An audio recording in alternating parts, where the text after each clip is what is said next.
Hello, everyone. Welcome to week 4. Week 4, we're really talking about the formal requirements of a will, which is something we have touched on in workshop 1, and we've probably covered there, in most circumstances, what the formal requirements are. So the chapter has a bit more of detail on witnessing and requirements of witnessing and what happens when witnessing goes wrong. Most of the time, this isn't going to be a problem, and a lot of the cases, as is usual with succession, all the cases involve weird situations where people put pieces of paper over parts of wills and get witnesses to sign without seeing what they're signing, or don't want it. And those things never happen in practice. It's worth reading this stuff and having it locked away somewhere in the databanks so that if you do one day get a situation where things are a bit weird, you know there's something there. But honestly, realistically, in most cases, witnessing is unproblematic. And if it is a problem, it's something very simple that's wrong with it. That is that the witness is a beneficiary, or that it's not signed correctly, or it's not dated, or people sign the wrong bits, or whatever.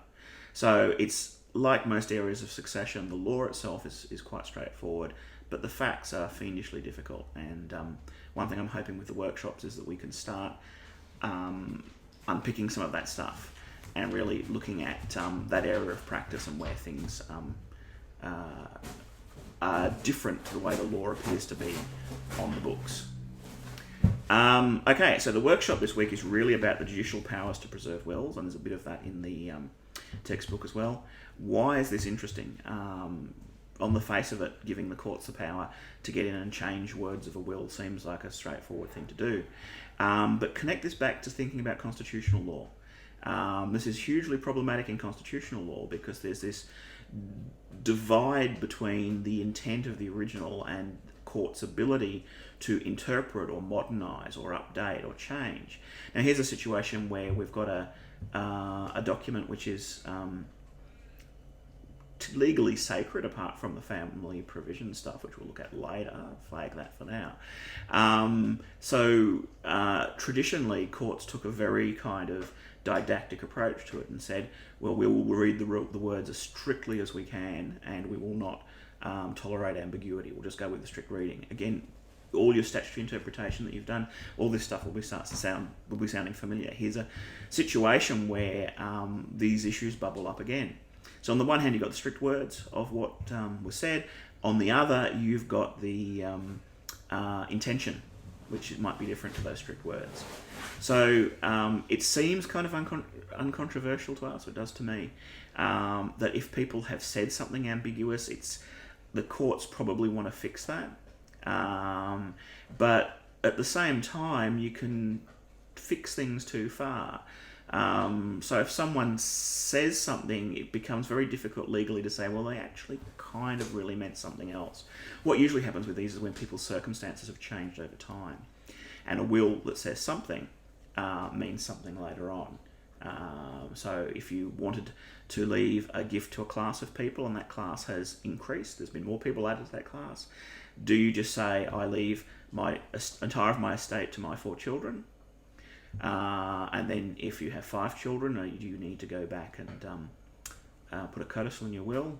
Or do the court say, well, it really means to all my children, and the 5th child who hadn't been born at that time should be included?